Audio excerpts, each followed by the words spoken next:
पाथर्डी शहरामध्ये मोकाट जनावरांचा प्रश्न दिवसेंदिवस तीव्र होत असून नागरिकांच्या सुरक्षेचा गंभीर मुद्दा पुन्हा एकदा निर्माण झालाय। शहरातील मुख्य रस्ते, बाजारपेठा आणि वसाहतीमध्ये गायी, वळू, डुकरे, कुत्रे आणि बकऱ्यांचे कळप मुक्तपणे फिरताना दिसत आहेत आणि या परिस्थितीमुळे अपघातांचा धोका वाढला असून नागरिकांमध्ये भीतीचं वातावरण निर्माण झालं आहे। काही दिवसांपूर्वी पालिका प्रशासनानं मोकाट जनावरे पकडण्यासाठी मोहीम सुरू केली होती, मात्र जनावरे पकडताना त्यांच्यावर अन्याय होत असल्याचा आरोप करत गोरक्षकांनी आंदोलन छेडलं आणि या आंदोलनामुळे प्रशासनाने देखील ही मोहीम अघोषितपणे थांबवली। सध्या शहरामध्ये मोकाट गायी आणि वळू थेट नागरिकांच्या अंगावर धावून येत असल्याच्या घटना वाढत आहेत, त्यामुळे नागरिकांना शहरामध्ये राहूनही जंगलात असल्याचा अनुभव येतोय। विशेषतः शाळकरी मुले, ज्येष्ठ नागरिक आणि महिला यांच्यासाठी हा प्रश्न अधिकच धोकादायक ठरत आहे। यासोबतच उघड्यावर टाकण्यात येणारा कचरा, अन्नपदार्थांवर डुकरांसह इतर जनावरे तुटून पडत असल्यामुळे स्वच्छतेचाही गंभीर प्रश्न निर्माण झाला आहे। दुर्गंधी, अस्वच्छता आणि रोगराईचा धोका यामुळे नागरिकांचे जनजीवन विस्कळीत झालं आहे। पालिकेची अभय योजना प्रभावी ठरत नसल्याची टीका नागरिकांकडून होत आहे। योजनेच्या माध्यमातून नागरिकांना मोकाट जनावरांपासून खरेच अभय मिळेल का, असा प्रश्न सर्वसामान्यांना पडला आहे।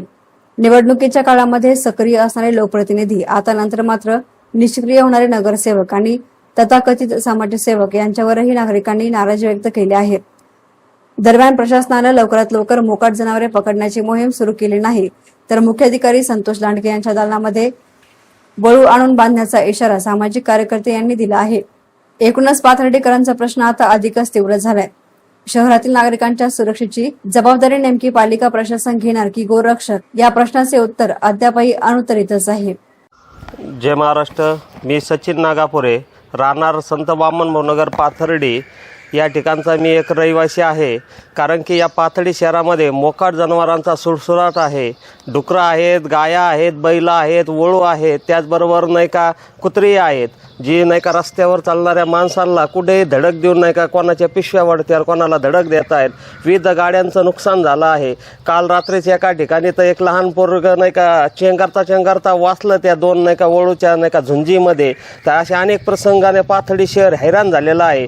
जर पाथर्डी प्रशासनाने जर याच्यावर जर तात्काळ कारवाई केली नाही तर येणाऱ्या काळामध्ये आम्हीच नाही का वळूंचा बंदोबस्त करू आणि मुख्याधिकाऱ्याच्या दालनामध्ये बांधण्याचा आम्ही त्याचा नाही का चंग बांधलेला आहे। जर मुख्याधिकाऱ्यांनी याची दखल जर नाही घेतल्या पाथर्डी शहरातल्या समस्याची तर विविध कारणाने आम्ही सर्व नाही का सामाजिक कार्यकर्ते एकत्र येऊन ते वळू मुख्याधिकाऱ्यांच्या दालनामध्ये बांधू। ज्या समस्याने नागरिकांचं आरोग्य धोक्यात आलेलं आहे, अनेक लोक जखमी झालेले आहेत, अनेकांचं नाही का नुकसान झालंय। जे नगरपालिकेने झाडं लावले ते झाडाचंही नाही का याच प्राण्याने नाही का नुकसान केलेलं आहे।